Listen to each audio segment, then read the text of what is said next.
Language में होता है और एग्ज़ैक्ट सेम जो है हमारे पास जावास्क्रिप्ट में भी है। सिंटैक्स ऑलमोस्ट सेम है, थोड़ा-सा डिफरेंट है। अच्छा, हमारे पास ये हम यूज़ क्यों करते हैं?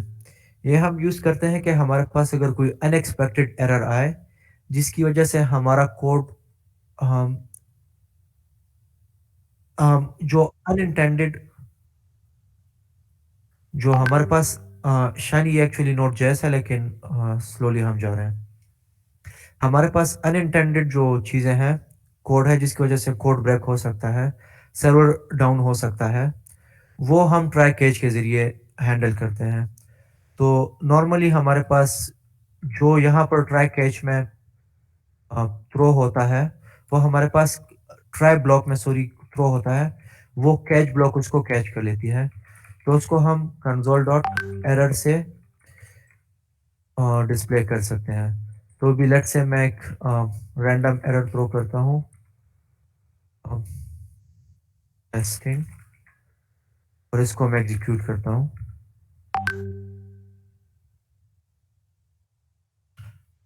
अच्छा, ओके। हमारे पास ये एरर है और ये मैं एरर एक्चुअली बेसिक जावास्क्रिप्ट है। आई होप आप लोगों ने ये सीख लिया होगा, लेकिन अगर नहीं तो ये मैं इसलिए नोड जेएस के सेशन में दिखा रहा हूँ, क्योंकि नॉर्मली जब आप सर्वर डिप्लॉय करते हैं, आप कोई फंक्शन डिप्लॉय करते हैं और उसमें अनइंटेंडेड चीज़ें आ जाती हैं, तो आप लोग को पता नहीं होता कि इशू कहाँ से आ रहा है। क्योंकि नॉर्मली एरर को समझना जो है, वो एक अलग स्किल है। तो इस वजह से मैं इसको भी मैंने इंक्लूड किया है। हमारे पास टेस्टिंग जो हमने मैसेज वहाँ पर लिखा है, ये वो है। उसके बाद ये आपको बताता है कि ये किस लाइन और किस कॉलम में ये एरर आया है हमारे पास। तो इस केस में आपको ये यूज़र्स स्लैश मी स्लैश डेस्कटॉप और उसके बाद फ़ोल्डर नेम जो हमने रखा है और उसके बाद आपका फ़ाइल नेम बताता है। फिर उसके बाद जो है लाइन नंबर बताता है। उसके बाद वो आपको कॉलम बताता है। कॉलम मतलब कि ये इस लाइन में कहाँ पर है ये एरर। तो अगर आप जाओ सॉरी वीएस कोड यूज़ करते हैं, तो आप सिंपली इसको कॉपी करें, जो app.js कॉलन 2 कॉलन 9 है। आप इसको कॉपी करें, कमांड है कंट्रोल पी, आप ये प्रेस करें, वो आप पेस्ट करें, तो ये आपको एग्जैक्टली वही जगह ले आता है जहाँ से ये एरर जनरेट हुआ। हमारे केस में थ्रो न्यू एरर यहाँ से जनरेट हुआ है।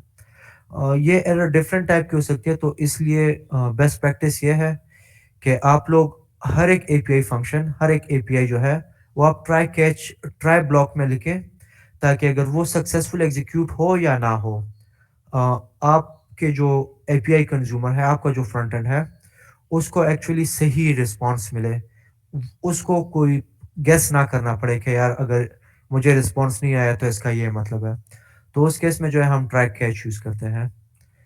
इसको मैं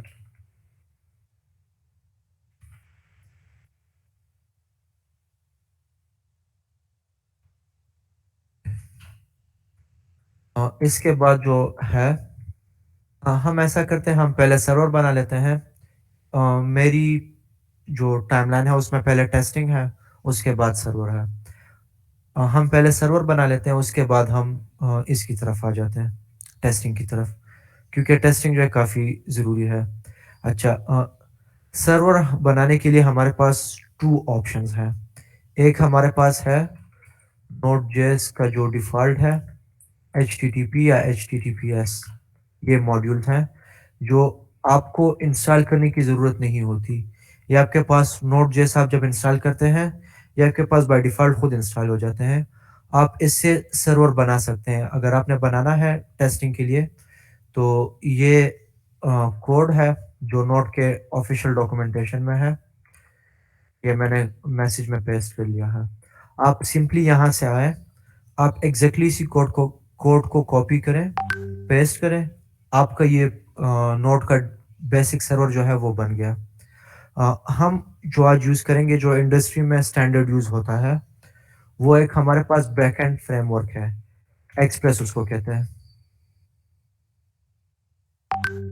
जिस तरह रिएक्ट फ्रंट एंड का फ्रेमवर्क है, एक्सप्रेस जो है वो बैक एंड का फ्रेमवर्क है।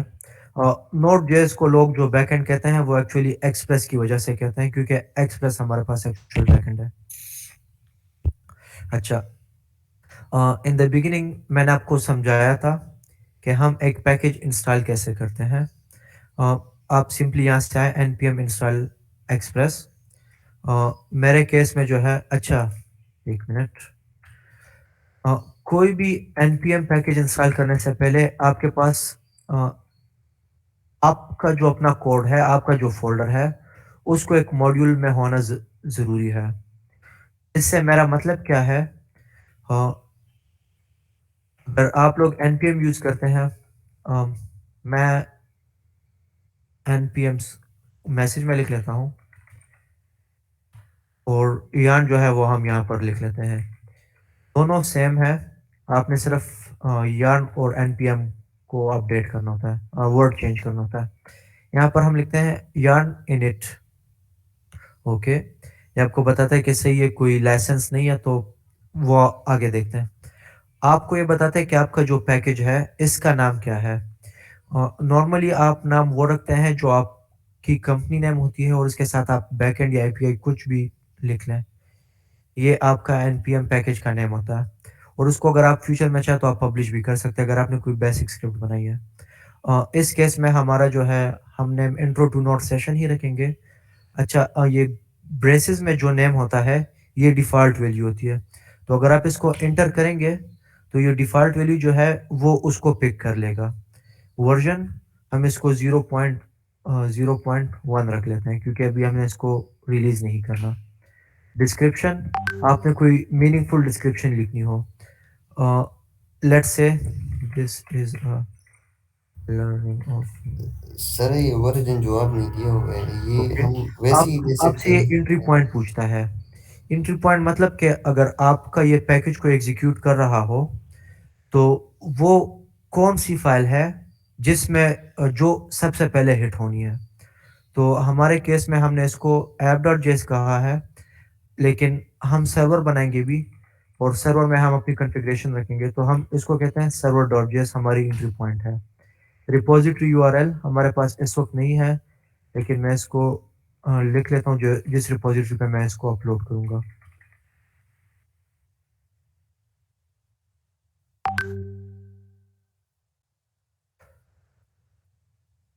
सिंस ये जीडीएससी के फ्लैग के अंदर है तो ये हमारे पास इस रिपॉजिटरी में होगा। ये ऑथर बोल रहा है कि इसको लिखा किसने है। मेरे केस में ये डिफ़ॉल्ट वैल्यू इसलिए आ रही है क्योंकि मैंने गिट को इनिशियलाइज़ किया है अपने सिस्टम में। होपफुली आप लोगों ने भी किया होगा, अगर नहीं किया तो आप लोग मुझे पिंग कर लें, मैं आपको शॉर्ट इंट्रोडक्टरी वीडियो दे सकता हूँ और अगर नहीं तो आपके पास गूगल में डिफरेंट रिसोर्सेज अवेलेबल हैं। ओके, ये आपको बताता है लाइसेंस, हमने कोई लाइसेंस नहीं रखना, हम इसको नन कर लेते हैं। क्या ये प्राइवेट है? फॉल्स, कोई ये प्राइवेट नहीं है। ओके, तो हमारे पास अभी एक फाइल बन गई जो है जिसका नाम है package.json। तो अभी फ्यूचर में हम जो भी रिपॉजिटरी इंस्टॉल करेंगे, जो भी प्लगइन हम जो भी npm पैकेज हम इंस्टॉल करेंगे, उसका हमारे पास यहाँ पर एक ट्रेस रहेगा। क्यों? हमें इसकी ज़रूरत क्या है? ज़रूरत ये है क्योंकि अभी मैं यहाँ पर काम कर रहा हूँ। लेट्स से कल अभी मैं ये रिपॉजिटरी पुश कर लूँगा और आप लोगों ने इसको पुल करना हो, अपने लोकल सिस्टम पे रन करना हो, तो बजाय इसके कि मैं जो-जो रिपॉजिटरी जो-जो पैकेज मैं इंस्टॉल करूँगा, आप लोग भी वही पैकेजेज़ इंस्टॉल करें। उससे अच्छा ये है कि एक सेंट्रलाइज़्ड तरीका हो, आप लोग सिर्फ़ सिंपल एक कमांड रन करें और वो सारे पैकेजेज़ जो मेरे लिए इंस्टॉल हैं, वो आपके लिए भी इंस्टॉल्ड हो जाएँ। तो इसके लिए हमें पैकेज.json बनाना ज़रूरी होता है। अभी हमने पैकेज.json इंस्टॉल कर लिया है। अभी हम आते हैं और एक्सप्रेस जेएस इंस्टॉल करते हैं। एक्सप्रेस जेएस इंस्टॉल करने की रीज़न क्या है? हमारे पास एक्सप्रेस के अलावा और भी फ्रेमवर्क्स हैं। अम, मुझे अभी ओवर द हेड याद नहीं आ रहा, लेकिन और भी फ्रेमवर्क्स हैं जिसको आप यूज़ कर सकते हैं। लेकिन एक्सप्रेस जो है वो एक इंडस्ट्री स्टैंडर्ड बन चुका है। ये इसकी रिपॉजिटरी है जो ओपन सोर्स है। अम, 1 मिनट। आप इसका कोड भी देख सकते हैं। ये भी देख सकते हैं कि ये कितनी एक्टिव है। रेगुलरली अगर आप देखें 3 डेज़ अगो किसी ने एक इश्यू इसमें रिपोर्ट किया है और सिर्फ़ इश्यूज़ रिपोर्ट नहीं होते, उस पे काम भी हो रहा होता है। जिस तरह अगर आप ये देख लें, ये क्वेश्चन है, इस पे कंटिन्यूअसली जो है लोग डिस्कशन कर रहे होते हैं। तो अगर लेट्स से आपको एक्सप्रेस जेएस में कोई इश्यू आता है, जिसका सॉल्यूशन आपको इंटरनेट में ना मिले, स्टैक ओवरफ्लो पे आप सर्च कर रहे हो कंटिन्यूअसली, लेकिन आपको वो सॉल्यूशन ना मिले, तो उस केस में आप क्या करेंगे? उस केस में आप आएँगे यहाँ पर इश्यूज़ टैब में और यहाँ पर आप वो इश्यूज़ अपना क्रिएट कर लेंगे। वो कैसे क्रिएट करेंगे, वो मैं आपको बता देता हूँ। मैं इश्यू क्रिएट नहीं करूँगा, लेकिन मैं सिर्फ़ आपको बता देता हूँ, जनरल इन्फॉर्मेशन। यहाँ पर आप टाइटल लिखें अपना कि आपका इश्यू क्या है और यहाँ पर आप सिंपली एक्सप्लेन कर दें कि मैं मुझे ये इश्यू आ रहा है, इसका अगर किसी के पास कोई सॉल्यूशन है तो बता दें। Simple is that, okay. और हमारे पास सॉरी ये एनपीएम पैकेज है, इसको हम यूज़ कर लेंगे अभी और इसकी इंस्टॉलेशन जो है npm install express जो यहाँ पर कमांड है, आप लोग वो यूज़ करें और सिंस मैं yarn प्रेफ़र करता हूँ, तो मैं yarn के ज़रिए इंस्टॉल कर लूँगा। अ, दोनों में अगेन कोई डिफ़रेंस नहीं है, सिर्फ़ वहाँ पर npm इंस्टॉल होता है, yarn में जो है yarn ऐड होता है, yarn ऐड एक्सप्रेस, बस दैट्स इट। पैकेज जो है वो भी इंस्टॉलेशन स्टार्ट हो गई उसकी और ये इंस्टॉल हो गया।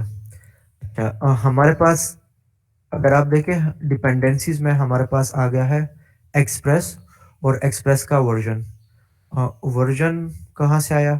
वर्ज़न यहाँ से आया। हमें वर्ज़न स्पेसिफ़ाई करने की ज़रूरत नहीं है क्योंकि उसने डायरेक्ट लेटेस्ट ही उठा लिया। लेकिन फॉर द फ्यूचर मैं आप लोग को बता दूँ, अगर आप लोग को चाहिए कोई दूसरा वर्ज़न, तो आप सिंपली यहाँ पर आएँ, आपको जो वर्ज़न चाहिए, आप उस वर्ज़न का नंबर कॉपी करें अपने पास। आप उस वर्ज़न का नंबर कॉपी करें और आप यहाँ पर कहें yarn ऐड या npm install express @ सिंबल और आप वो वर्ज़न जो है वो लिख लें यहाँ पर। तो ये वो पुराना वर्ज़न इंस्टॉल कर लेगा आपके पास। ओके। अच्छा, अभी आप देखिए ये इसने जो पुराना वर्ज़न है वो इंस्टॉल कर लिया जो मैंने यहाँ से कॉपी किया था। अगर आप कहते हैं नहीं मुझे वापस लेटेस्ट वर्ज़न पे जाना है, आप दोबारा वो करें yarn ऐड express @latest। अगर आप लेटेस्ट टैग प्रोवाइड करते हैं, स्पेसिफ़ाई करते हैं, तो ये जो है आपके लिए जो लेटेस्ट वर्ज़न है, वो उठा लेता है। ये सिर्फ़ आप लोग को इन्फॉर्म करने के लिए था कि ये भी आपके पास एक ऑप्शन अवेलेबल है। अच्छा, तो अभी हम आते हैं अपना सर्वर बनाने के लिए। ओके। हम अपना सर्वर बनाते हैं। अच्छा, सर्वर बनाने के लिए हमारे पास जैसा हमने यहाँ पर स्पेसिफ़ाई किया कि हमने server.js जो है ये हमारी एंट्री पॉइंट होगी। तो हम एक server.js का फ़ाइल बना लेते हैं और हमने 1 मिनट हम पहले ऐसा करते हैं कि हम अपनी ऐप फ़ाइल जो है उसको पॉपुलेट कर लेते हैं। अच्छा, सबसे पहले हमने जो एक्सप्रेस अभी इंस्टॉल किया है, उसको हम अभी यूज़ कैसे करेंगे? जिस तरह थ्योरी में मैंने आपको बताया था, हमारे पास सॉरी थ्योरी में हमने बताया था कि हमारे पास 2 टाइप्स होते हैं। एक है कॉमन जेएस, एक है ECMAScript। नोड जेएस में हम कॉमन जेएस ही यूज़ करते हैं। अगर हम ECMAScript यूज़ करते हैं तो हम कहते हैं इम्पोर्ट एक्सप्रेस फ्रॉम एक्सप्रेस। ये हमारे पास ECMAScript है लेकिन अभी हम इसको यूज़ नहीं करेंगे। हम सिंपल जो है कॉमन जेएस यूज़ करेंगे ताकि ओवरवेलमिंग भी ना हो। अ, इसकी सिंटैक्स जो है हमारे पास वो ये है। अ, कॉन्स्ट हमारे पास जो वेरिएबल कीवर्ड है, जो हम कांस्टेंट वेरिएबल बनाते हैं और एक्सप्रेस जो है ये हमने एक अपने अपनी तरफ से नेम दे दिया इस वेरिएबल को, जिसमें हम इसको अभी रिक्वायर करेंगे, जिसमें हम इसको इंपोर्ट करेंगे अपने एनपीएम मॉड्यूल से, सॉरी अपने नोड मॉड्यूल से। अच्छा, नोड मॉड्यूल्स हमारे पास ये खुद बन गया है। ये इसलिए बना है क्योंकि अभी हमने एक्सप्रेस इंस्टॉल किया और एक्सप्रेस की जो डिपेंडेंसी है वो सारी यहाँ पर उसने खुद इंस्टॉल डाउनलोड कर दी। तो इसलिए हमारे पास ये नोड मॉड्यूल्स बना है, नोड मॉड्यूल फ़ोल्डर, और इसके अंदर फिर अंदर सब फ़ोल्डर्स हैं और भी। अच्छा, अभी हम सर्वर बना रहे हैं एक्सप्रेस का, एक्सप्रेस जेएस जो है, तो हमने उसको इंपोर्ट कर लिया है। अभी एक्सप्रेस की हम लेट्स से एक ऐप बनाते हैं, उसमें हम एक्सप्रेस को इनिशियलाइज़ कर लेते हैं, ओके? और हम इसको एक्सपोर्ट कर देते हैं। ये कॉमन प्रैक्टिस है हमारे पास, जो अभी यहाँ पर है। हमने एक्सप्रेस, इसके साथ मैं कमेंट्स लिख लेता हूँ ताकि फ्यूचर में अगर कोई इसको रेफ़र करना चाहे तो ईज़िली करे। इम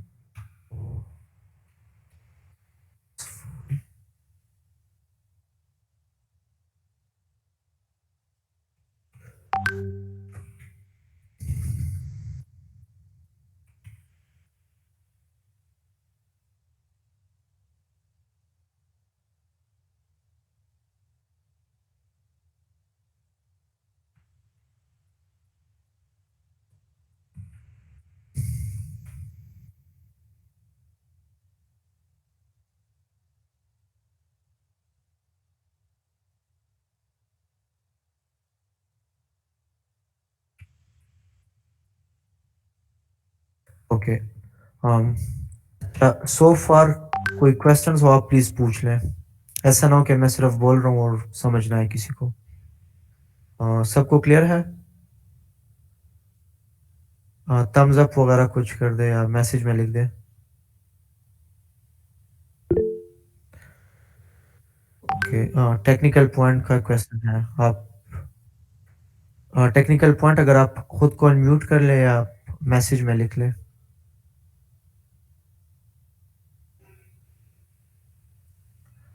ओके, चलिए जब तक आप मैसेज टाइप करते हैं हम आगे चले जाते हैं। ओके, अच्छा, हमने जो अभी ऐप यहाँ पर बनाई है, इसको हमने एक्सपोर्ट कर लिया। हम अभी आगे जो मैं कर रहा हूँ, जो मैं अभी सर्वर फाइल में करूँगा, ये हम एक्चुअली यहाँ पर भी कर सकते हैं, लेकिन ये इंडस्ट्री जो स्टैंडर्ड्स हैं, गुड प्रैक्टिसेस हैं, उसमें ये है कि अभी ऐप डॉट जेएस में हम और भी चीज़ें इंक्लूड करेंगे। तो हम हर एक चीज़ को एज़ प्रिसाइज़ एज़ पॉसिबल जो है वो रखना चाहते हैं। अभी हमने जो ऐप वहाँ पर बनाई है, वो हम अभी यहाँ पर इंपोर्ट करेंगे। अ, क्योंकि हमारे पास अभी जो हम इंपोर्ट कर रहे हैं, ये कोई एनपीएम पैकेज नहीं है, हम कोई नोड मॉड्यूल से एक्सपोर्ट नहीं कर रहे, बल्कि हम अपनी लोकल फाइल से जो है, वहीं से ही हम इंपोर्ट कर रहे हैं। तो उस केस में जो है हमने पाथ जो है वो डिफाइन करनी होती है। पीरियड्स फॉरवर्ड स्लैश का मतलब ये है कि करंट डायरेक्टरी, अगर लेट्स से वो हमारे पास एक पिछली डायरेक्टरी में होता, तो मैं यहाँ पर डू पीरियड स्लैश लगाता, लेकिन नहीं, ये हमारे पास इसी सेम ही डायरेक्टरी में है, तो हम पीरियड स्लैश ऐप लिखते हैं यहाँ पर, और वो हमने इंपोर्ट कर लिया। ये फाइल जो है app.js, हमने ये इंपोर्ट कर ली। अच्छा, यहाँ पर आप लोग को मिसलीडिंग लगेगा कि ये ऐप हमने यहाँ पर एक्सपोर्ट ऐप ही की है, तो हमने यहाँ पर ऐप ही इंपोर्ट करनी होगी, लेकिन ये ऐसा नहीं है। तो इसको मैं कुछ और नाम दे देता हूँ। लेट्स से मैं इसको अंडरस्कोर ऐप कहता हूँ, या मैं इसको कुछ भी कह सकता हूँ, जस्ट ओके। तो यहाँ पर हम कुछ भी लिख सकते हैं, ज़रूरी नहीं है कि हमने वहाँ से ऐप लिया है, तो यहाँ पर भी ऐप ही होगा। और हम अभी इसको लिसन करेंगे। ऐप डॉट लिसन जो है, ये हमारे पास एक्सप्रेस का बिल्ट इन फंक्शन है। अगर आप देखें, मैंने जब ब्रैकेट ओपन किया है, तो ये मुझे जो ऑप्शंस हैं वो मुझे वो सब बता रहा है कि ये ऑप्शंस हैं, आप इसको यूज़ कर सकते हैं।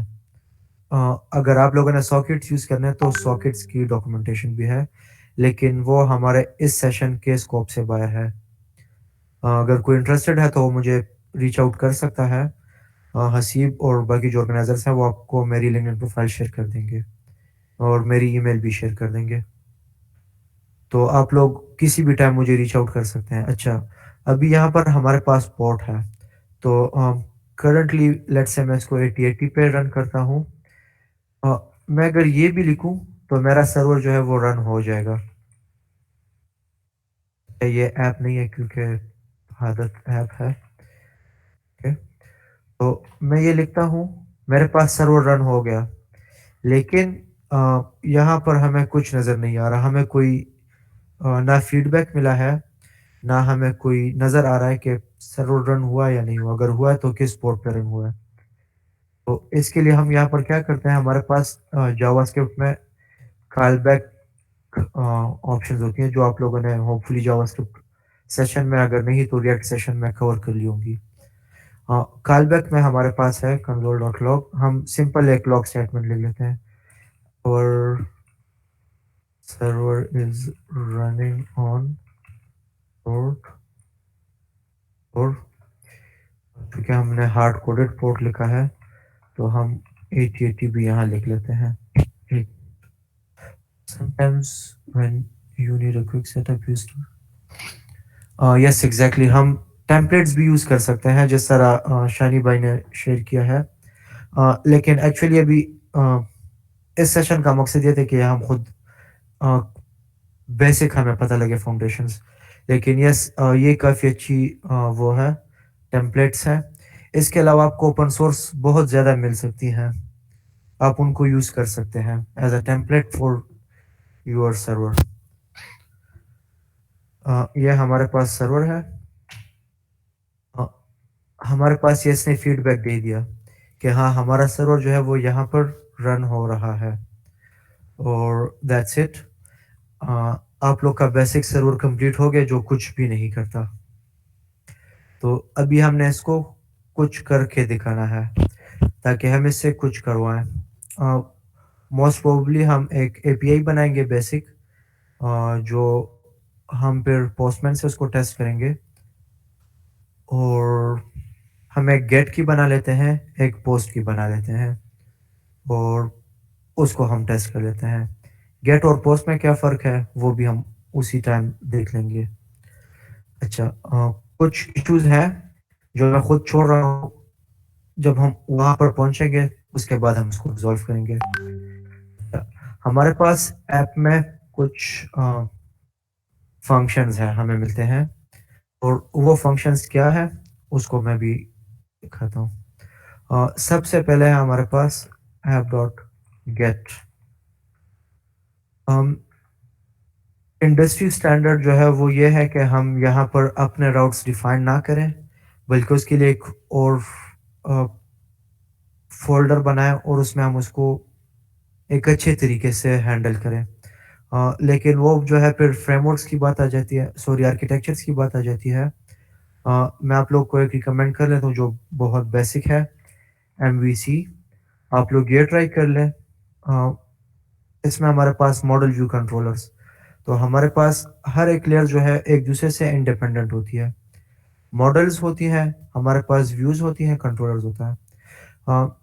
चूँकि ये बैकएंड साइड है, तो बैकएंड साइड में आपके मॉडल्स नॉर्मल मॉडल होते हैं। अगर यूज़र है, तो यूज़र में क्या-क्या फीचर्स हैं, क्या-क्या उनकी एट्रिब्यूट्स हैं, उनका नेम है, एज है, डेट ऑफ बर्थ है, एटसेट्रा, एटसेट्रा। हमारे पास व्यूज़ क्या है, सिंस इट इज़ बैकएंड, तो हमारे पास जो एपीआईज़ हैं, आप उनको एज़ अ व्यूज़ कंसिडर कर सकते हैं, क्योंकि हमारा व्यूज़ का मकसद मतलब ये है कि हम क्या चीज़ एक्सपोज़ कर रहे हैं। बैकएंड के केस में जो है हम एपीआई एक्सपोज़ करते हैं, तो हम उसको व्यूज़ कह सकते हैं। और कंट्रोलर, कंट्रोलर हमारे पास वो चीज़ है जिसमें हमारे पास कोर लॉजिक होता है। और अभी हम अच्छा, ऐप डॉट गेट, और अभी हमारे पास जो हम बना रहे हैं ये कॉल बैक फंक्शन, ये हमारे पास, आप इसको कंट्रोलर समझ सकते हैं, बल्कि ये कंट्रोलर ही है। अच्छा, तो हमारे पास, मैंने कहा है कि हम एक गेट की एपीआई बनाएंगे, एक पोस्ट एपीआई बनाएंगे। हाँ, इन दोनों में फ़र्क क्या है? अ, जिस तरह हमारे पास नेम से ज़ाहिर है, गेट का मतलब है मुझे कुछ दो, पोस्ट का मतलब है मुझसे कुछ लो। ये हमारे पास वर्ब्स हैं जो इंडस्ट्री स्टैंडर्ड हैं और आप लोगों ने यूज़ करने हैं। अम, हमारे पास क्या-क्या टाइप्स है वो आप पोस्टमैन से अच्छे से बता सकता है। हमारे पास ये टाइप्स हैं। एक गेट है, गेट का मतलब है कि मुझे कुछ दो। क्या दो? वो हम आगे देखते हैं। एक है हमारे पास पोस्ट, पोस्ट का मतलब है मुझसे कुछ लो। क्या लो? उस पे क्या करो? उसको हम देखते हैं। पुट और पैच ऑलमोस्ट सिमिलर हैं, दोनों का मकसद है अपडेट करना। ये डेटा है, उसको अपडेट करो। पुट जो है हमारे पास मेजर अपडेट के लिए यूज़ हम करते हैं, पेज जो है हम माइनर अपडेट के लिए करते हैं। डिलीट जिस तरह नेम से ही ज़ाहिर है। ओह सॉरी, अच्छा मुझे नहीं पता इसको मैं कैसे ज़ूम कर सकता हूँ? हाँ, मैं इसको कर सकता हूँ। Sorry, thank you for pointing out.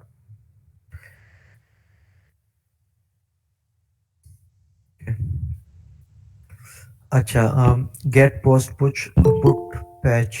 Okay, delete मतलब एक चीज़ डिलीट कर दो। डिलीट दो टाइप्स की फिर होती हैं, वो एडवांस लेवल के, एक सॉफ्ट डिलीट एक हार्ड डिलीट। कॉपी मतलब जो फाइल पाथ मैं दे रहा हूँ या जो आर्गुमेंट मैं दे रहा हूँ इसकी कॉपी बना दो, एक मुझे सेंड कर दो, एक अपने पास रख दो। एक्चुअली होती दोनों बैकएंड के पास ही है डेटाबेस में, लेकिन एक इसलिए कॉपी यूज़ करते हैं ताकि हमने एक चीज़ में एडिटिंग करनी होती है। जिस तरह अगर आप लोग गूगल डॉक्स आप लोग यूज़ करते हैं, उसमें आप लोग डुप्लिकेट कर लेते हो फाइल, तो ओरिजिनल जो है वो उसी तरह ही रहती है और जो आपके पास डुप्लिकेट आ जाती है, वो आप लोग उसमें चेंजेस कर लेते हैं।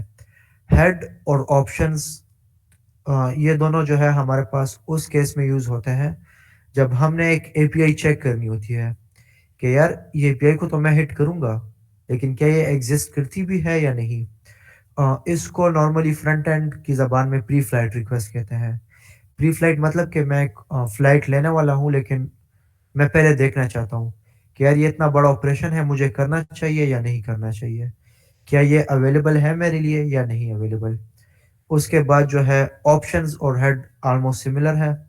Link, unlink, purge, lock, unlock, prop, find, view. Uh, मुझे इनके साथ अब आज तक कभी वास्ता नहीं पड़ा 2 साल में, और ना ही मुझे आइडिया है कि ये काम क्या करते हैं। लेकिन नेम से देख के मैं बता सकता हूँ। अगेन ये मेरी सिर्फ गेस होगी, don't take my word for it, just search it up. Lock और अनलॉक हम उस केस में कर सकते हैं जब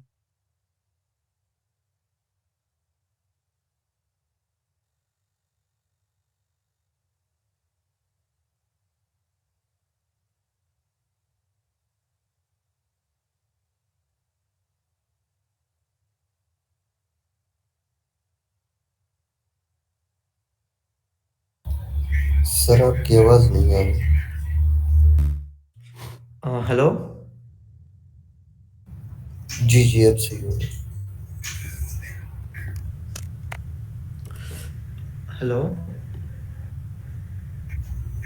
सही। मेरी जी आवाज सर, आ अब रही है? बहुत क्लियर है। यस। अच्छा, एक एक मिनट। मिनट। ओके। ओके। मेरी आवाज क्लियर है राइट? क्योंकि मेरा पीसी से इंटरनेट डिस्कनेक्ट हो गया था। सॉरी, मैं कहाँ पर था जब वो डिस्कनेक्ट हो चुका था मैं? सर लॉक बता पे, सकते हैं मैं किस? Lock unlock.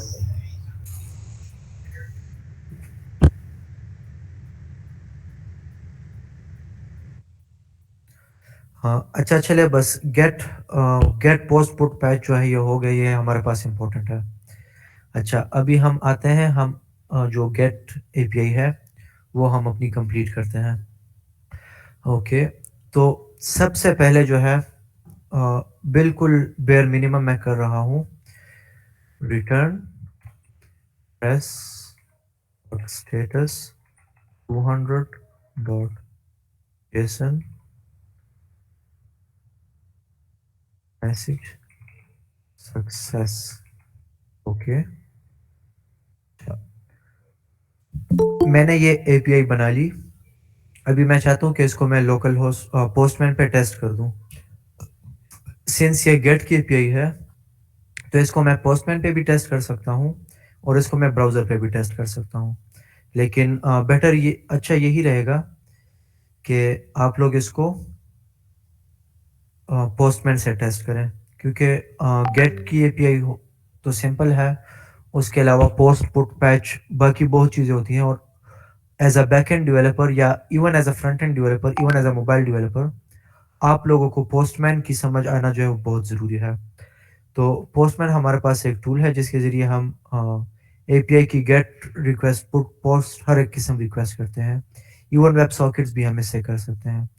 तो तरीका क्या है, जब आप लोग पोस्टमैन ओपन करेंगे, अगर आप लोगों ने साइन अप नहीं किया तो आप साइन अप करें, साइन अप किया तो साइन इन कर लें।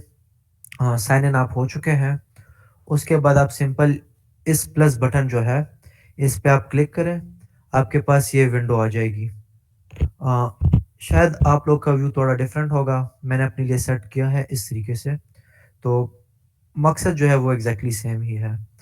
आप लोग का व्यू जो होगा वो सिंगल पेन होगा, जो यहाँ इस तरह होगा आप लोग का व्यू। ऊपर रिक्वेस्ट होगी, नीचे रिस्पॉन्स होगा। तो मैं फ़िलहाल के लिए इसी तरीके से चला जाता हूँ। तो हमने अभी जो सर्वर बनाया है वो एचटीटीपी है, और वो लोकल होस्ट पे है, और जो 8080 है, ये ये आप लोग का पोर्ट नंबर है। ये भी आपने वहाँ पर इंक्लूड करना होगा, और ये हमारी सिंपल गेट की एपीआई है। लेकिन मैं भी इसको सेंड करूँगा, कुछ भी नहीं होगा। मोस्ट प्रोबब्ली वो उसको पहचानेगा ही नहीं, जिस तरह हो चुका है। वो कह रहा है कि यार गेट क्या है, मुझे तो पता भी नहीं है। अ, वो इसलिए क्योंकि हमारा जो सर्वर है वो हमने स्टार्ट कर लिया था, और उसको हम ये नहीं कह रहे हैं कि आप हर चेंज के बाद खुद को रिफ्रेश करो। अभी हम अगर वापस नोट सर्वर करें और हम गेट करें, तो भी हमें रिस्पॉन्स मिल जाएगा, मैसेज सक्सेस। ओके। लेकिन ये बहुत टायरिंग प्रोसेस है कि मैं एक लाइन ऑफ कोड लिखूं, उसके बाद मैं ये क्लोज करूं, उसके बाद मैं दोबारा इसको रिस्टार्ट करूं। तो इसका सॉल्यूशन है हमारे पास एक दूसरा एनपीएम पैकेज, जिसको हम कहते हैं नोडमॉन। कुछ लोग नोडीमन कहते हैं। I don't know what is actual pronunciation. Nodemon. Nodemon हमारे पास क्या करता है, ये हमारे पास हर एक सेफ को लिसन करता है। लिसन एज अ सेंस कि अगर हम कोई कंट्रोल एस करते हैं या मैनुअली फाइल सेव करते हैं, तो उसमें उस पे एक ट्रिगर लगाया होता है। उस ट्रिगर पे वो क्या करता है, हमारा जो सर्वर है उसको वापस रीस्टार्ट कर लेता है। हम इसको भी इंस्टॉल कर लेते हैं, क्योंकि बार-बार इंक्लूड, क्लोज़ और स्टार्ट करना जो है मुश्किल है। यार्न ऐड, अ, यहाँ पर अगर आप देखें मैं एक एडिशनल आर्गुमेंट पास कर रहा हूँ, डैश डी, हाइफन डी जो आप कहते हैं, बार डी कुछ लोग इसको कहते हैं। इसका मतलब है कि मेरे पास जो भी मैं डिपेंडेंसी इंस्टॉल कर रहा हूँ, ये मुझे प्रोडक्शन में नहीं चाहिए। मतलब ये सिर्फ़ और सिर्फ़ मेरी डेवलपमेंट में मदद करेगी, मेरा काम आसान करेगी। एक्चुअल प्रोडक्शन एनवायरनमेंट में जो है, ये मुझे कोई भी फ़ायदा नहीं देगी। ओके। और उसका नेम है मॉन या नो डीमन। अगर मैं यहाँ पर अपने पैकेज.जेसन में आता हूँ, तो आप लोग अभी देखेंगे कि इसने डिपेंडेंसी में इसको ऐड नहीं किया, बल्कि इसने एक दूसरी ऑब्जेक्ट बना ली। उसको इसने कहा है डेव डिपेंडेंसीज, और उसमें नोडमॉन को ऐड कर लिया। और अभी हम क्या करेंगे, हम सिंपल लिखेंगे नोड की, जो पहले हम लिखते थे यहाँ पर नोड सर्वर डॉट जेएस या नोड सर्वर, अभी हम लिखेंगे नोडमॉन सर्वर। और ये हमें ये नहीं कहना चाहिए, लेकिन ये क्यों कह रहा है।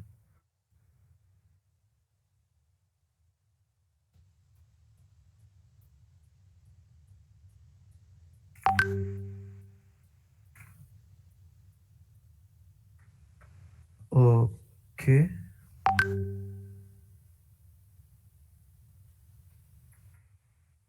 ओह अच्छा।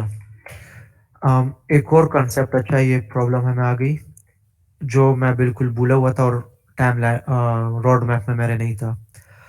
एनपीएक्स अ,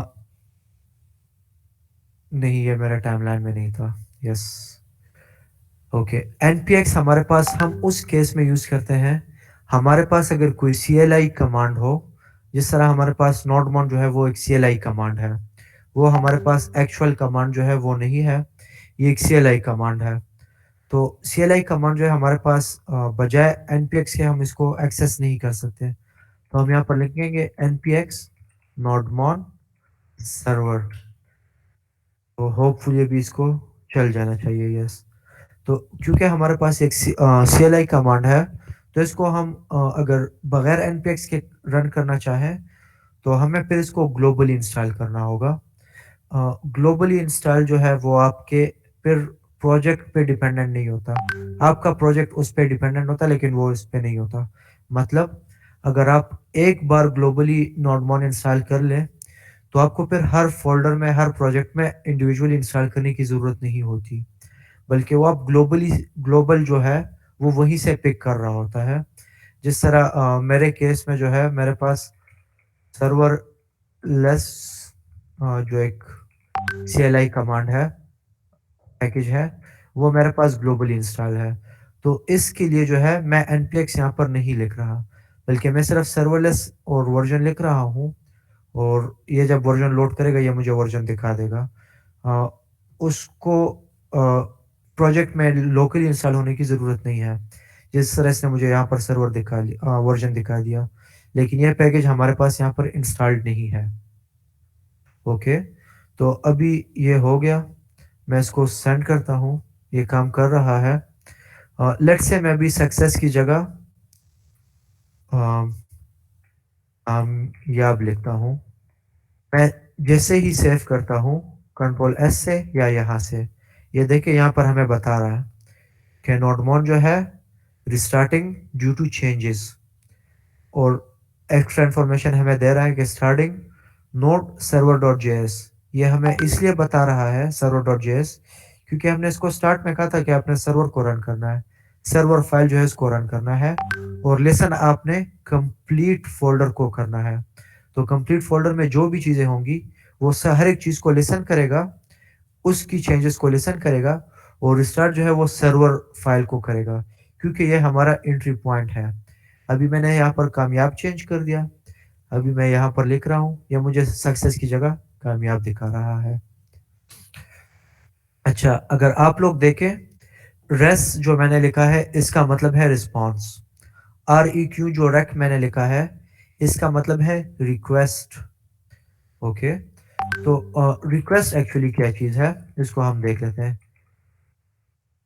ये काफ़ी लंबा ऑब्जेक्ट है, इसको हम ऐसा-ऐसा फिर नैरो डाउन करते हैं। मैंने लिखा रिक्वेस्ट, तो रिक्वेस्ट में हमारे पास इतनी ज़्यादा चीज़ें हैं। ओके, सबसे पहले जो हमारी काम की चीज़ है, वो है हमारे पास डॉट बॉडी लिख देखें, हेडर्स और बॉडी। इस टाइम जो है हमारे पास सिर्फ वो दोनों चीज़ें जो है सबसे ज़्यादा इम्पोर्टेंट है।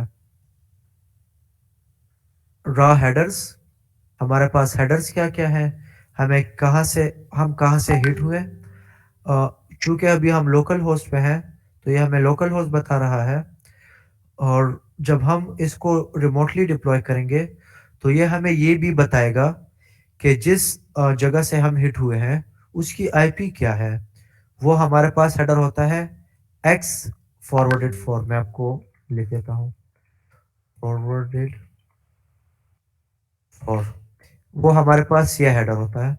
उसमें हमारे पास जो हिटर होता है, उसकी आईपी होती है।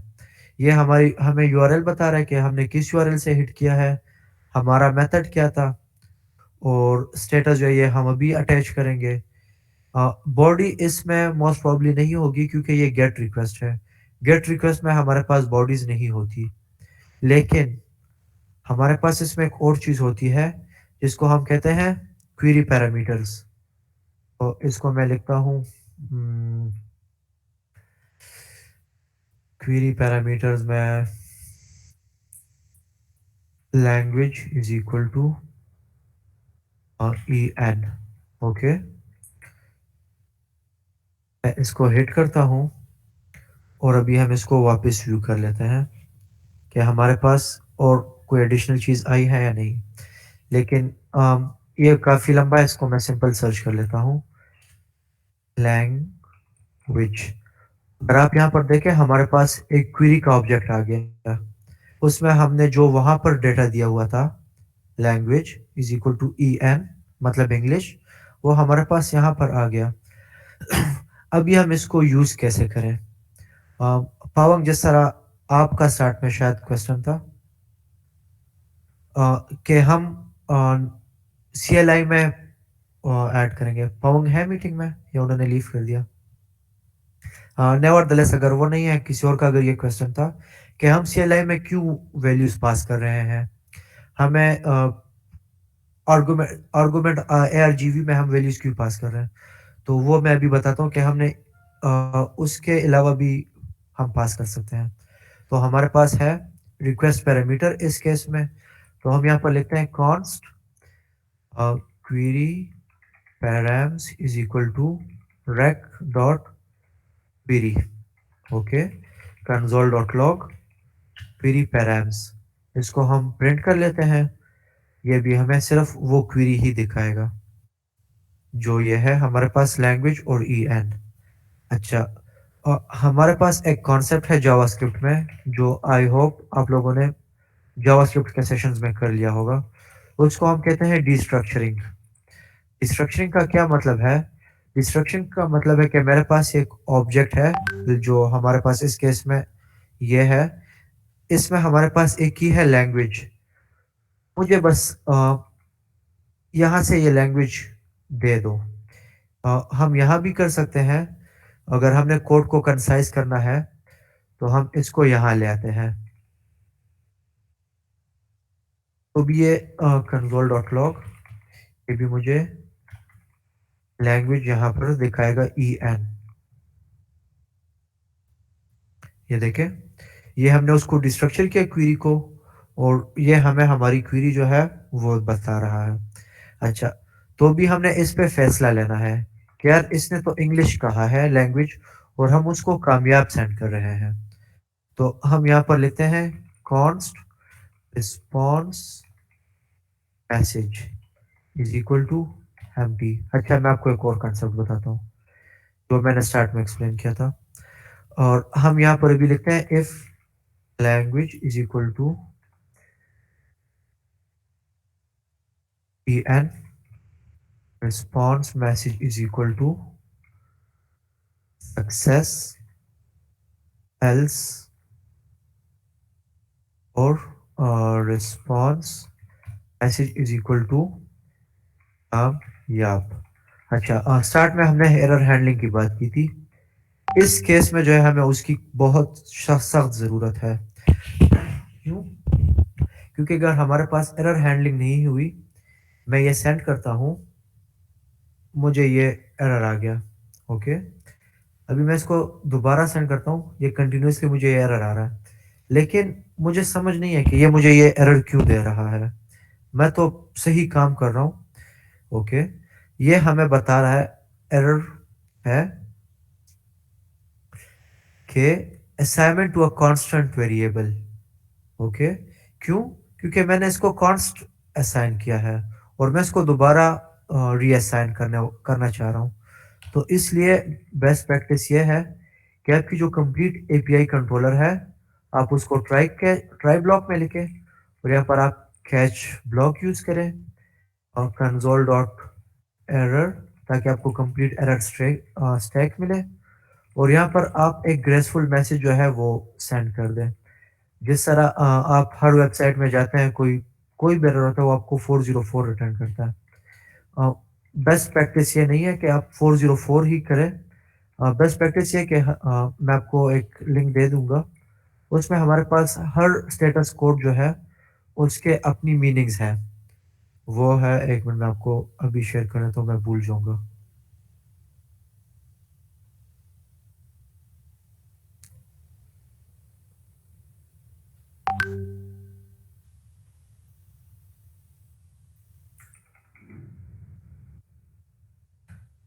यहाँ पर आपके पास जो है डिफरेंट लिंक्स हैं, सॉरी डिफरेंट स्टेटस कोड्स हैं। तो हमारे पास 1x या 100 के जो है वो सिर्फ इंफॉर्मेशन के लिए है। 200 की जितनी है वो हमारे पास सक्सेस केस के लिए हम यूज़ करते हैं। 300 जो है वो हमारे पास रिडायरेक्शंस के लिए है कि अगर लेट्स से हमारी एक वेबसाइट एक डोमेन पे थी, फिर हमने उसको चेंज किया दूसरी डोमेन पे हमने उसको मूव कर लिया। 400 जो है वो क्लाइंट्स एरर के लिए है। तो वो सिर्फ तब ही दिखाना चाहिए ये सारे एरर्स जब क्लाइंट की तरफ से कोई एरर हो, मतलब क्लाइंट गलत रिक्वेस्ट सेंड करता है या वो एक रिक्वेस्ट पे ऑथोराइज नहीं और वो उसको एक्सेस करने की कोशिश करता है या वो एक राउट को हिट करता है जिसके लिए पेमेंट रिक्वायर्ड है या so on and so fourth. आप इसको स्टडी कर लें, ये आपकी काफ़ी हेल्प करेगा। तो इस केस में 404 इज़ नॉट करेक्ट रिस्पॉन्स, तो हम 505 लिखेंगे। यहाँ पर हम लिखेंगे generic message an error occurred, spelling से ही कर लेंगे। तो भी अगर हम लिखेंगे तो चाहे हमारे पास एरर भी आ जाए, हमारे पास फ्रंट एंड को या जो एपीआई कोई कंज्यूम कर रहा है उनके पास एक मीनिंगफुल वैल्यू जो है रिस्पॉन्स जो है वो मिलेगा। हाँ, इस केस में जो है हमने ये रिस्पॉन्स नहीं सेंड करना, ये सिर्फ मैंने आप लोगों को दिखाना था कि हम ये क्यों हमारे लिए ज़रूरी है। हम इसको लेट कर लेंगे और हम ईएन यूज़ कर रहे हैं, ऐसा करते इसको हम उल्टा कर लेते हैं। उर्दू अगर हम लिखें तो हमें कामयाब दे, अदरवाइज हमें सक्सेस दे। क्योंकि हमने यहाँ पर ये चेंज नहीं किया, हमने वो यू आर लिखा, ई एन लिखा और ये अभी भी कामयाब दे रहा है। क्यों? क्योंकि हमने हार्ड कोडेड कामयाब रिटर्न कर रहे हैं। हम ये सक्सेस मैसेज रिस्पॉन्स मैसेज जो है हम ये रिटर्न करेंगे, तो ये भी हमें सक्सेस दे रहा है। हम इसको चेंज करें यू आर, ये भी हमें कामयाब रिटर्न करेगा। तो इस स्पेसिफिक केस में जो है हम मैंने आपको ये भी समझा दिया कि हम वेरिएबल्स कैसे वो लेंगे फ्रंट एंड से या कंज्यूमर से, और हम एरर हैंडलिंग कैसे करेंगे और एरर को हम रीड कैसे करेंगे। अच्छा, अभी हम एक दूसरी एपीआई बनाते हैं जो हमें दो वैल्यूज़ को सम करके देगा। मैं इसको कॉपी पेस्ट कर लेता हूँ, वो हमारे पास पोस्ट होगी। हम लिखते हैं सम टू नंबर्स या ऐड टू नंबर्स। ओके, मैं ये सब कुछ डिलीट कर देता हूँ।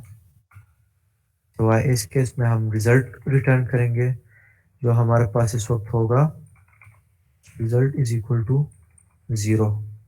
ओके, इसको हिट करते हैं और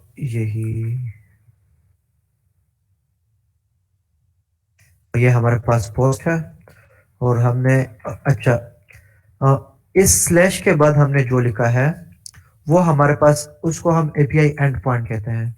इससे पहले जो है ये हमारे पास यूआरएल है या पाथ है, इसको भी हम पाथ कहते हैं। कंप्लीट को यूआरएल कहते हैं।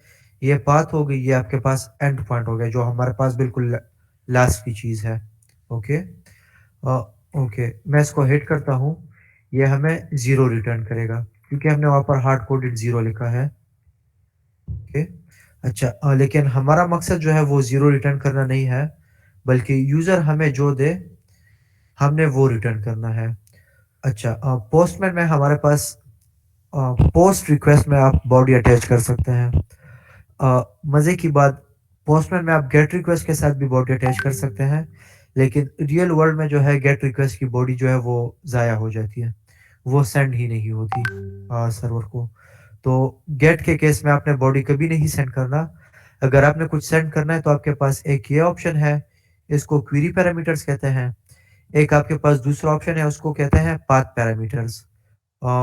उसको इस वक्त डिस्कस नहीं करते क्योंकि टाइम की कमी है, लेकिन वो नॉर्मली इस तरह होता है।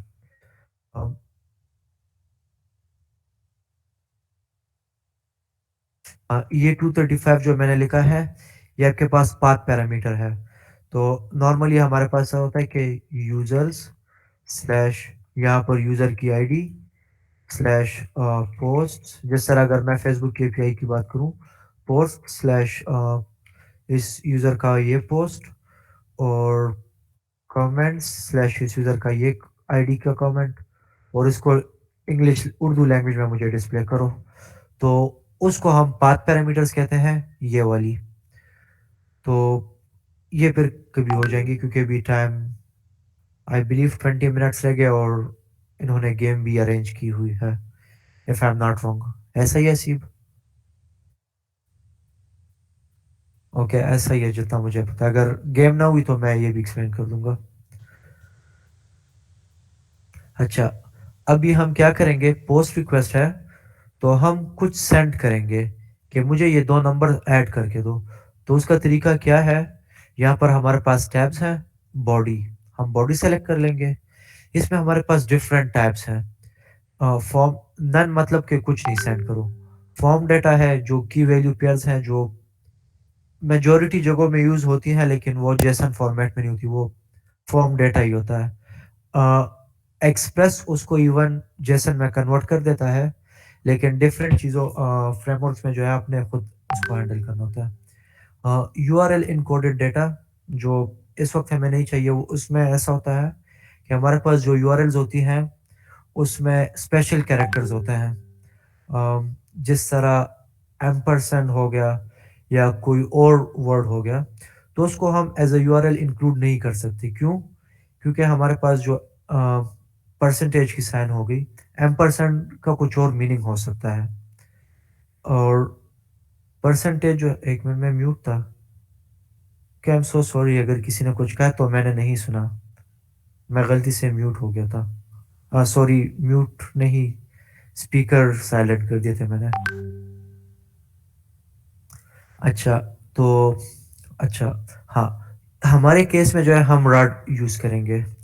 तो रा में जो है हमारे पास डिफरेंट ऑप्शंस हैं। हम टेक्स्ट यूज़ करें, लेकिन नहीं, हमने जेसन यूज़ करना है। जेसन जावास्क्रिप्ट ऑब्जेक्ट नोटेशन, ये की वैल्यू पेयर्स में डेटा सेंड करता है। हम यहाँ पर लिखते हैं नंबर 1, यहाँ पर हम लिखते हैं 12, यहाँ पर हम लिखते हैं नंबर 2, हम लिखते हैं 14। ओके, मैं इसको सेंड करता हूँ। अभी मैं आपको एक और चीज़ दिखाऊंगा। ट्रैक, अच्छा, इसको एक बार स्पेक्टेट कर लेते हैं। अच्छा, यहाँ पर मैं सर्च करता हूँ नंबर 1, यहाँ पर वो नहीं है, बट हमने वो सेंड किया था, वो कहाँ चला गया? मतलब बॉडी जो है पोस्ट की एक रिक्वायर्ड फील्ड है, रिक्वायर्ड नहीं है, लेकिन पोस्ट रिक्वेस्ट हम यूज ही इसीलिए करते हैं ताकि हम बॉडी उसमें इंक्लूड कर सकें। तो हमारे पास यहाँ पर एक और कंसेप्ट आ जाती है पार्सिंग की। वो क्या होती है, हमारे पास जो डेटा आता है वो बाय डिफ़ॉल्ट रीडेबल नहीं होता। तो उसके लिए हमारे पास मिडलवेयर्स का कंसेप्ट है, जो मैं एक्सप्लेन करना चाहता हूँ, लेकिन चलो वो इसके बाद देख लेते हैं। हमारे पास है ऐप डॉट यूज़, वो हम ऐप डॉट यूज़ के ज़रिए हम मिडलवेयर्स को जो इन्वोक करते हैं। इस केस में हमने कोई अपना मिडलवेयर नहीं लिखना, बल्कि जो एक्सप्रेस हमें out of the box provide करता है, हम वही यूज़ करेंगे। तो एक्सप्रेस जो है, ये हमारे पास यही क्लास है जो हमने यहाँ पर इंपोर्ट की थी, और इसमें एक फंक्शन है जेसन का। सॉरी, ये हमें क्या करता है, ये हमें जो जेसन हम सेंड करते हैं बॉडी में, ये उसको पार्स कर लेता है ताकि हम उसको यूज़ कर सकें। इसमें हम डिफरेंट ऑप्शंस प्रोवाइड कर सकते हैं। करंटली जो सबसे अच्छा ऑप्शन है जो आपको यूज़ करना चाहिए, वो लिमिट का है। तो आप यहाँ पर 1 एमबी की लिमिट लगा सकते हैं, आप यहाँ पर 100 एमबी की लिमिट लगा सकते हैं, लेकिन लिमिट आप वो लगाएं जो रीजनेबल हो। रीजनेबल का मतलब आप ऐसा ना हो कि आप यहाँ पर, इवन आप यहाँ पर जीबीस की लिमिट लगा सकते हैं, लेकिन वो रीजनेबल नहीं है। क्यों? क्योंकि आप नहीं चाहेंगे कि एक ही एपीआई में 1 जीबी का पेलोड जो है आपको सेंड हो।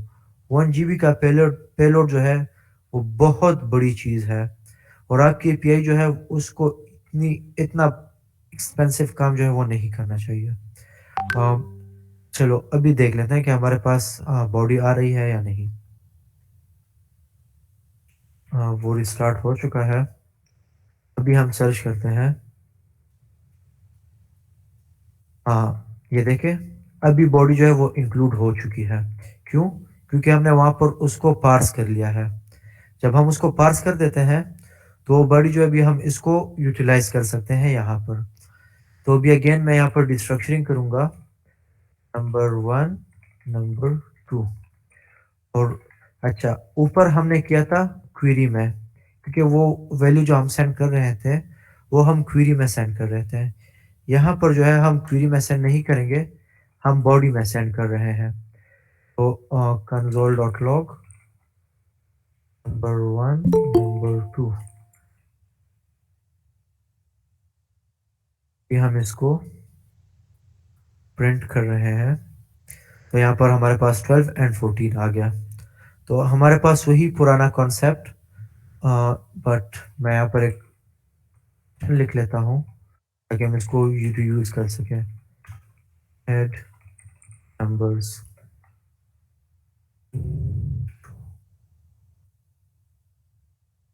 Return plus okay.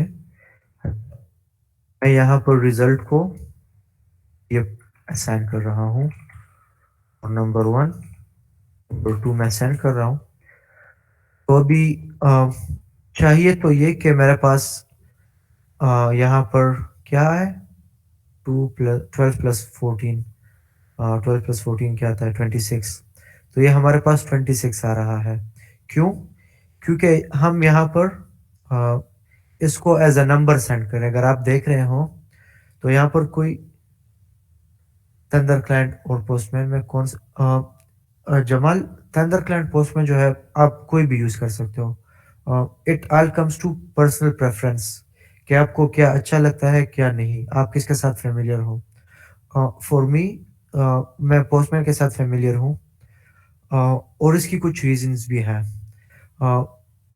अगर मैं आपको अपना जो काम है वो दिखाऊं तो आपको यहाँ पर इसकी डॉक्यूमेंटेशन मिल जाती है पोस्टमैन से out of the blue, out of the box. आपको वो बनाने की ज़रूरत नहीं होती। डॉक्यूमेंटेशन आपको यूज़ करने के लिए कहाँ काम आती है? वो आपके काम आती है जब आप किसी अकेले काम नहीं कर रहे हो। जब आप एक टीम में हो तो आपने पूरी टीम को जो काम आपने किया है, जो एपीआई आपने बनाई है, आपने उनको बताना होता है कि उसको आपने कैसे यूज़ करना है, इसकी रिक्वेस्ट बॉडी क्या है, इसको इसमें आपको रिस्पॉन्स क्या मिलेगा। जिस तरह अगर आप देखें पोस्टमैन में मुझे ये बनाने की ज़रूरत नहीं है। नॉर्मली डॉक्यूमेंटेशन बनाने के लिए स्वेगर या ओपन ओपन डॉक्स या इस तरह okay open docs is not correct name, लेकिन इस तरह कोई टूल्स हैं, आपको वो यूज़ करना होता है, आपने डॉक्यूमेंटेशन बनानी होती है। पोस्टमैन में आपको वो बनाने की ज़रूरत नहीं है, वो आपको रेडीमेड मिल जाती है। देखिए जिस तरह ये है, ये मुझे बता भी रहा है कि पेलोड में क्या है और पेलोड में क्या-क्या चीज़ें हैं, उसकी वैल्यूज़ क्या है, उनका टाइप क्या है। तो इसके लिए मैं पोस्टमैन प्रेफ़र करता हूँ। मेरे कुछ कोलीग्स हैं, उनके पास इवन वीएस कोड में कुछ एक्सटेंशन है, वो यूज़ कर रहे होते हैं। कुछ लोगों को मैंने देखा है, मुझे खुद अजीब लगता है जब मैं यूज़ करूँ, वो कर्ल यूज़ करते हैं। एचटीटीपी लोकल होस्ट 8080 तो वो ये चीज़ यूज़ कर रहे होते हैं।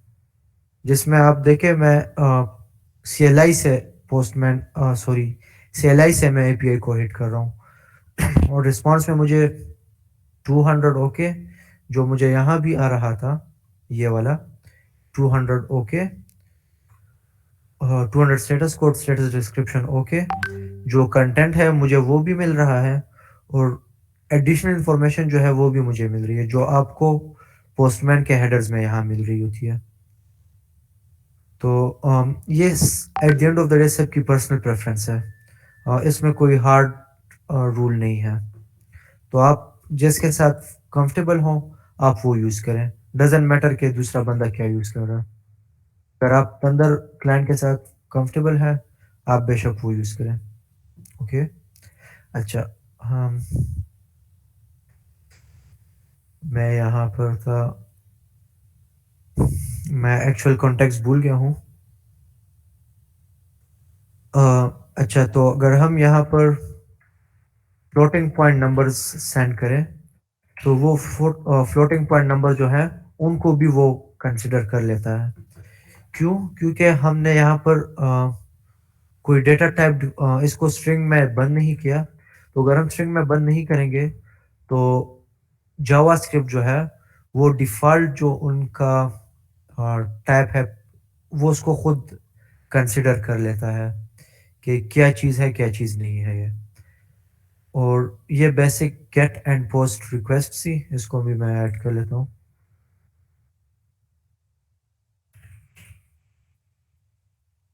सॉरी, मुझे नहीं करना चाहिए था।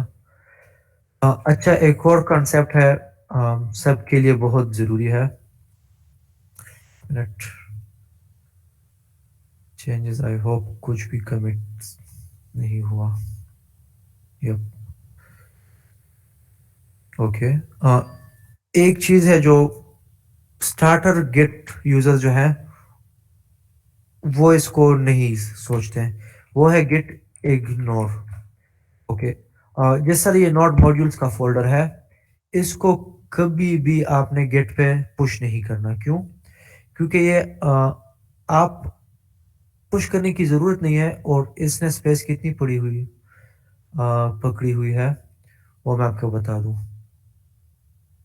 सिंस ये एक बहुत ही छोटा प्रोजेक्ट है, तो इसने इस वक्त 2.7 MB की जगह पकड़ी हुई है नोड मॉड्यूल्स के फोल्डर में।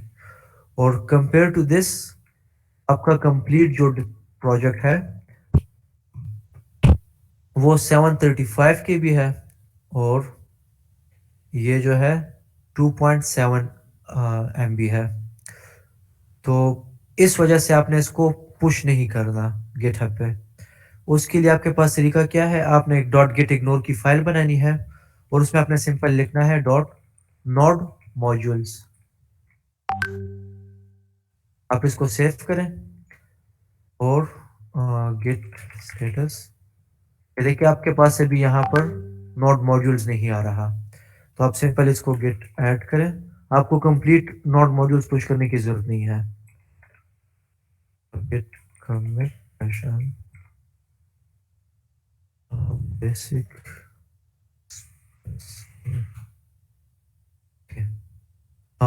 ये हो गया। अच्छा, एक मिनट। ओके, अच्छा, एक और चीज़ है जो मैं, बहुत चीज़ें हैं लेकिन मुझे नहीं पता मैं भी क्या क्या कवर करूँ। 8 मिनट्स हैं हमारे पास ऑफिशियली। हम, अच्छा, मैं ऐसा करता हूँ, मैं आप लोग को ओवरव्यू दे देता हूँ बाकी चीज़ों की। एज अ प्रैक्टिकल हम उसको उनको नहीं करते इस वक्त। हमारे पास टेस्टिंग है। टेस्टिंग, कोई कहेगा कि हम टेस्ट केसेस क्यों लिखे? सिंपल एपीआई है, हम इसको सेंड करते हैं, ये में रिजल्ट आता है, हमें पता लग जाता है कि हाँ यार ये सही है। सिंपल रिक्वेस्ट है, हम इसको पुश करते हैं, ये हमें बताता है कि सही है या नहीं। यहाँ पर ये इसलिए सही नहीं है क्योंकि हमने यहाँ पर पाथ जो है वो अपडेट कर दी थी। अब चाहे आप इसको कैच ऑल यूज़ कर सकते हैं, या टाइम कम है, हम टाइम से फ़ायदा उठाते हैं और हम वही यूज़ कर लेते हैं क्योंकि वो एक इम्पोर्टेंट चीज़ है। वो है हमारे पास ऐप डॉट एनी, और आई थिंक वो इस तरह होता है, race return result status 404.json.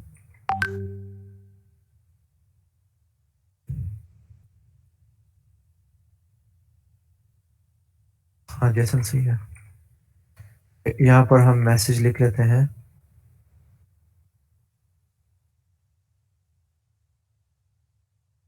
अम, यार मैं आपको बता देता हूँ। अ, मैंने ये टाइमलाइन ये मैंने अपना जो स्केड्यूल सेट किया हुआ था प्लान, वो ये था। इसमें काफ़ी ज़्यादा चीज़ें हैं, वो आई बिलीव अगले 2 घंटों में भी कवर नहीं हो सकती। तो मैं बस ये लास्ट चीज़ कर रहा हूँ और आप लोग वाइंड अप कर सकते हैं फिर से। जी, जी, जी, बिल्कुल। मैं समझ सकता हूँ, सही बात है। और बात ये है कि मैंने एक्चुअली ओवरवेल्म कर लिया था। एक सेशन में इतना सब कुछ कवर हो भी नहीं सकता। जी। जी, इंशाल्लाह श्योर, नेक्स्ट टाइम। मैं बस ये लास्ट चीज़ कर रहा हूँ।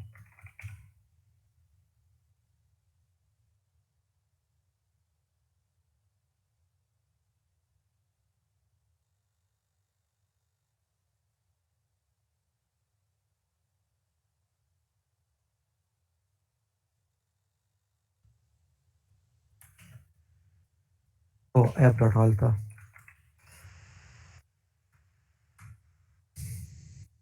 ओके। तो कैच ऑल का मकसद ये है कि हमारे पास कोई भी एक ऐसा राउट जो हमारे पास एग्ज़िस्ट नहीं करता और कोई यूज़र या कोई कंज़्यूमर जो है, वो उस राउट को हिट करना चाहे, तो उस केस में आप उसको बस सिंपल बता दो कि यार ये राउट एग्ज़िस्ट नहीं करता, तंग मत करो।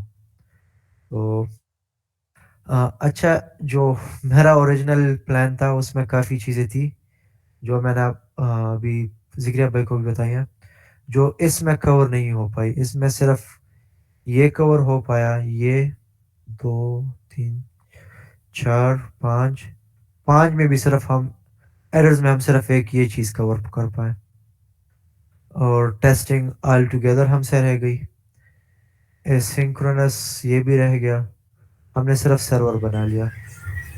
सर ये पेज जो है जूम कर ले और सर काइंडली थोड़ा एक्सप्लेन भी कर ले कि जो जो चीज़ें हमसे रह गई है तो वो किस लिए यूज़ होती है और इसका काम क्या है।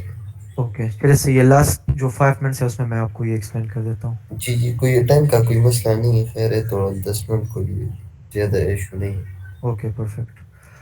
अच्छा, ये भी हमने कवर कर लिया। क्रिएटिंग मॉड्यूल्स हमारे पास जो ऐप डॉट जेएस है, ये हमारे पास सॉरी ऐप डॉट जेएस है, ये हमारे पास एक्चुअली एक मॉड्यूल है।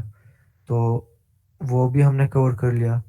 ग्लोबल कीवर्ड्स जो हैं, इसमें हमने प्रोसेस कवर कर लिया। इसके अलावा हमारे पास कुछ और भी हैं जो underscore Dir name, file name, ये हमें डायरेक्टरी नेम और फाइल नेम बताती हैं। इसके अलावा और भी सारे ग्लोबल कीवर्ड्स हैं, अ, वो होते हैं इंक्लूड। रनिंग स्क्रिप्ट्स भी हमने कर लिया जो भी हम रन कर रहे थे। एरर्स में हमने जावास्क्रिप्ट एरर जो हमें जनरेट हुए हैं, हमने वो देखे हैं और यूज़र स्पेसिफाइड जो एग्ज़ाम्पल के लिए मैंने बताई थी, वो हो गई। सिस्टम एरर्स जो हैं, सिस्टम एरर्स हमारे पास वो एरर्स होते हैं कि हमारे पास लेट्स से एक काम हम कर रहे हैं, इवन नोड जेएस जो है वो प्लेटफॉर्म इंडिपेंडेंट है, लेकिन कुछ फंक्शंस कुछ फीचर्स ऐसे होते हैं जो हम प्लेटफॉर्म को यूज़ करते हैं। जिस तरह हमारे पास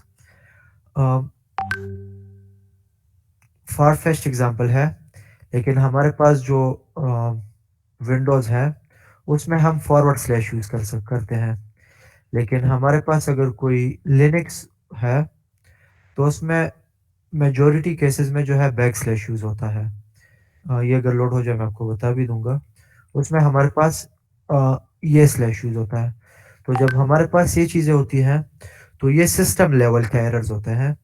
तो उसको वो कैसे रिप्रेज़ेंट होते हैं, वो हमने अनफॉर्चुनेटली मिस कर दिया था। और तो ये ख़ैर नेक्स्ट सेशन अगर कोई अरेंज हुआ उसमें हम ये चीज़ें देख लेंगे। असर्शंस असर्शंस मैं यहाँ पर टेस्टिंग में समझा देता हूँ और कॉल स्टैक जो है वो तो हमने देख लेते हैं, जो हमारे पास जहाँ से एरर जनरेट हुआ, जिस तरह ये है हमारे पास, ये हमारे पास कॉल स्टैक है कि किस लाइन में ये एरर जनरेट हुआ और उससे पहले कौन-सी लाइन थी, उससे पहले सिंस ये कि सिंगल फ़ाइल है, तो इसमें हमें सिर्फ़ एक ही फ़ाइल अपनी है, उसके बाद जो है सारी मॉड्यूल्स की फ़ाइल्स हैं। जब हमारे पास प्रोजेक्ट बढ़ता है, तो हम एक फ़ाइल से दूसरे फ़ाइल को कॉल करते हैं, उससे दूसरे, उससे दूसरे, उससे दूसरे, इसी तरह हम जा रहे होते हैं। अ, ओके, अच्छा ये लोड हो गया। अगर आपको ये नज़र आ रहा है, ये लिनक्स है।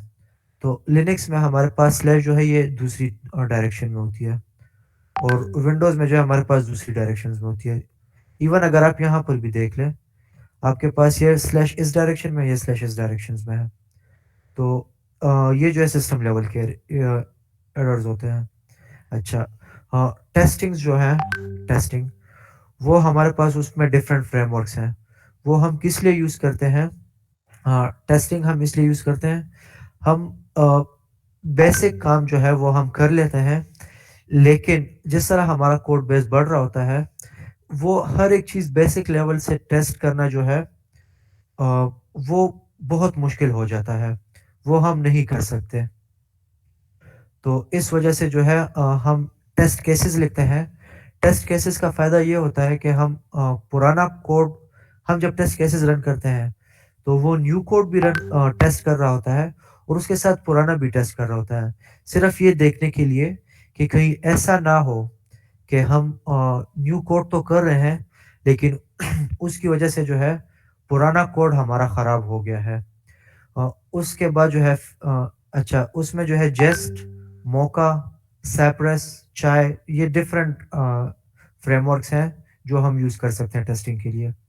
फेकर, ये कोई टेस्टिंग फ्रेमवर्क नहीं है, लेकिन ये एक बहुत ही इम्पोर्टेंट चीज़ है, टूल है। इसका मकसद क्या है? ये हमें फेक डेटा जनरेट करके देता है। लेट्स से मैंने एक ब्लॉगिंग ऐप बनाई है, तो अभी ब्लॉगिंग ऐप के लिए मैं टेस्ट कर रहा हूँ। उसके लिए मैं इस तरह नहीं कर सकता कि मैं हर बार 1000 वर्ड के ब्लॉग्स लिखूँ, 1000 वर्ड के ब्लॉग लिखूँ, नहीं, ये इस तरह बहुत मुश्किल होता है। तो मैं क्या करता हूँ, मैं फेकर से एक फ़ंक्शन कॉल कर लेता हूँ, वो मुझे लोरेम इप्सम का बड़ा-सा डेटा दे देता है और हर बार वो यूनिक होता है। तो टेस्टिंग जो है वो आप हमेशा डिफरेंट डेटा पे करते हैं, तो आप प्रिपेयर रहते हैं कि एक्चुअल यूज़र जो है, एक्चुअल केस जो है, एक्चुअल यूज़ेज़ जो है, यूज़र जो हैं, वो किसी भी किस्म का अगर डेटा सेंड करें, तो हम तैयार रहेंगे। हमारे पास वो कैपेबिलिटी होगी उसको हैंडल करने के लिए। यहाँ पर मैंने टीडीएम लिखा है, उसको मैंने बोल्ड किया क्योंकि ये बहुत इम्पोर्टेंट है। टीडीएम का मतलब है अच्छा, ये टीडीएम टीम डेथ मैच को कहते हैं, लेकिन मकसद मेरा ये नहीं था। TDD, test driven development. Test driven development क्या होता है? ये एक कॉन्सेप्ट है, आप फॉलो करेंगे, आप फ़ायदे में रहेंगे। टेस्टिंग से ही रिलेटेड है। इसमें कहते हैं ये है हमें कि आपने कोई कोड नहीं लिखना। आपने एक्चुअल कोड नहीं लिखना जब तक आपने कोई उसका टेस्ट केस ना लिखा हो। टेस्ट केस आप लिखेंगे, जब आप टेस्ट केस लिखेंगे, वो टेस्ट केस ख़ामख़ा फ़ेल होगी क्योंकि वो न्यू टेस्ट केस होगी। ओके, टेस्ट केस फ़ेल हो गई, परफ़ेक्ट। उसके बाद आप क्या करेंगे? आपने उस टेस्ट केस को पास करने के लिए ही कोड लिखना है, ना उससे कम, ना उससे ज़्यादा। आपका टेस्ट केस पास हो गया, आपने कोड लिख लिया, बस दैट्स इट।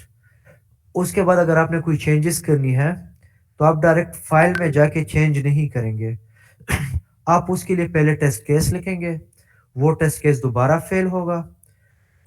जब वो टेस्ट केस फ़ेल हो जाए, उसके बाद आपने कोड लिखना होगा। सीएलआई आर्गुमेंट्स हैं, उसके बाद वो हमने कवर कर लिए हैं। एसिंक्रोनस कोड जो है, अ, अभी हमने जितना काम किया उसमें उसका कोई काम नहीं है। वो हमें तब यूज़ काम आता है हमारे, जब हमने कोई एक्सटर्नल एपीआई को कॉल करना हो या लेट्स से हमने कोई ऐसा ऑपरेशन करना हो जो टाइम ले रहा हो। जिस तरह हम फ़ाइल रीड कर रहे हैं, फ़ाइल जो है हमारे पास टाइम लेती है, एक फ़ाइल छोटी होती है, एक फ़ाइल बड़ी होती है। तो हमारे पास ये एक सिंगल फ्लो में नहीं जा रहा होता है, वो टाइम लेती है। तो उस केस में हमारे पास एसिंक्रोनस कोड है, उसके 3 मेथड है उसको रिज़ॉल्व करने के लिए, प्रोमिसेस, एसिंक, अवेट और डॉट देन। एक कॉलबैक भी है जो हमने यहाँ पर ब्रीफली यूज़ भी किया है, लेकिन हमारे पास ये 3 मेथड्स हैं। आप इसको भी देख सकते हैं। एचटीटीपीएस मॉड्यूल इसको हमने स्किप कर लिया, इसकी बजाय हमने एक्सप्रेस.जेएस डायरेक्ट यूज़ कर ली और नोड मॉन को भी हमने कवर कर लिया था। अच्छा, ये सर्वर था। हमारे पास ट्रेडिशनली अभी तक जो है सिर्फ सर्वर्स ही यूज़ हो रहे थे। लेकिन for the last 2, 3 I think 5, 10 years बल्कि 5-10 ईयर से हमारे पास एक कॉन्सेप्ट लॉन्च हुआ है सर्वरलेस। सर्वरलेस का मतलब ये है कि हमने सर्वर अभी जिस तरह मैंने लिखा है और ये देखिए ये भी सर्वर रनिंग है तो मैं एपीआई हिट कर सकता हूँ। ये सर्वर मैं क्लोज करता हूँ, मैं एपीआई हिट नहीं कर सकता अभी। अभी मैं हिट करूँगा वो कहेगा नॉट, ये क्या कह रहे हो, ये तो कोई है ही नहीं। सही? तो हमारे पास सर्वरलेस एक ऐसी चीज़ है क्योंकि अगर हम सर्वर रन करेंगे तो ये हमारे कंटिन्यूअसली हमें चार्ज होती रहेंगी। तो हमारे पास कांसेप्ट ये है कि आप एक फंक्शन लेके और वो तभी एग्जीक्यूट होगा, वही उसी वक़्त यूज़ होगा जब उसको कोई यूज़ करना चाहे, अदरवाइज़ वो सोया पड़ा रहेगा। ये लिटरल कीवर्ड्स है, वो स्लीप मोड में चला जाता है और उसको फिर हमने अवेक करना होता है, कोल्ड स्टार्ट उसको हम कहते हैं। और सर्वरलेस जो है वो हमारे पास 3 जो मेजर यूज़र्स हैं cloud providers, Microsoft, Amazon, Google, ये तीनों हमें वो फंक्शन प्रोवाइड कर रहे हैं। इनके डिफरेंट नेम्स हैं। एडब्ल्यूएस उसको एडब्ल्यूएस लैम्बडा कहता है, गूगल जो है उसको जीसीपी क्लाउड फंक्शंस कहता है, माइक्रोसॉफ्ट एज़्योर जो है वो उसको एज़्योर सर्वलेस फंक्शंस कहता है। तो ये बहुत इंटरेस्टिंग कॉन्सेप्ट है जो मैं सिखाना चाह रहा था, लेकिन इंशाल्लाह नेक्स्ट टाइम। अच्छा, इसके बाद मैंने यहाँ पर लिखा है ऑथेंटिकेशन और उसमें फिर मैंने जेडब्ल्यूटी एंड पासपोर्ट लिखा है। ऑथेंटिकेशन हमारे पास एक एपीआई है जिसमें यूज़र का पर्सनल डेटा है। वो हम एक्सपोज़ नहीं कर सकते। जिस तरह अगर ये एपीआई है जो हमने बनाई है, इसको आप दुनिया में कहीं से भी हिट कर सकते हैं। ये आपको जो हमने रिस्पॉन्स में सेट किया है आपको वो मिलेगा। लेकिन यूज़र का अगर बैंकिंग डिटेल हो गई, वो आप इस तरह नहीं करना चाहते हैं। वो आप चाहते हैं कि एक ऑथेंटिकेटेड यूज़र ही उसको यू एक्सेस कर सके, हर कोई इसको एक्सेस ना कर सके। तो उसके लिए हम उसको ऑथेंटिकेशंस कोई सर्विसेज़ हैं वो यूज़ कर सकते हैं। जेडब्ल्यूटी जो है बहुत पॉपुलर है। आप खुद भी मैनेज कर सकते हैं, नहीं तो ओऑथ जिसने इसको एक्वायर किया है या जो इसको यूज़ कर रहा है, आप उसकी सर्विस यूज़ कर सकते हैं। पासपोर्ट जो है इसमें आपने सब कुछ खुद करना होता है। ये एक्चुअली आपके पास एक एनपीएम मॉड्यूल है और एडवांस में जो है एफएस, पाथ, क्रिप्टो, ओएस, ये मैं थ्योरी में एक्सप्लेन नहीं कर सकता। ये कुछ वो लेवल के हैं और कंसोल जो है वो बेसिक है, इसमें सिर्फ डिफरेंट चीज़ें हैं। console.log, console.error, console.info, ग्रुप, कुछ डिफरेंट फंक्शंस हैं जिसको हम डिफरेंट तरीके से यूज़ कर सकते हैं। तो ये मेरा ओरिजिनल प्लान था, लेकिन मुझे हसीब ने कहा भी था कि एक क्लास में नहीं हो सकता, बट मैंने सोचा जितना हो सकता है वो हम कर लेंगे, बाकी रह जाएगा।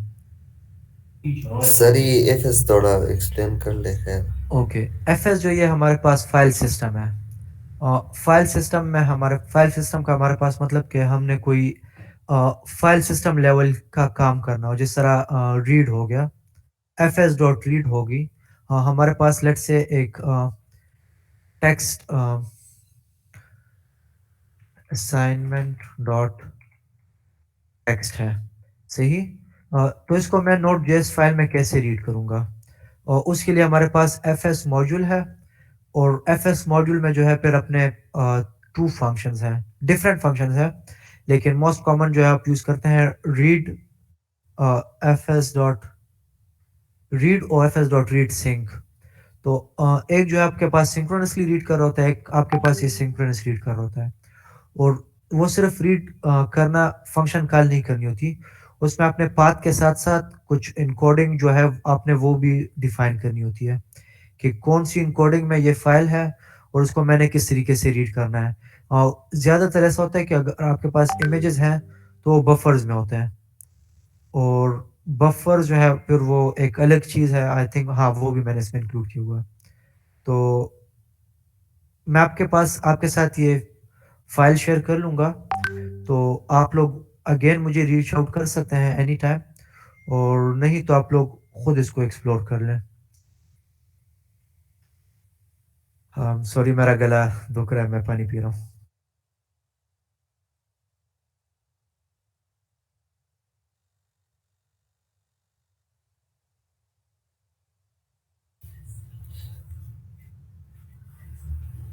जी, जी, थैंक यू सो मच भाई, बहुत मज़ा आ गया। खासकर नोट.जेएस का और इस उमर भाई का और इस उमर भाई का बहुत मज़ा आया। Thank you.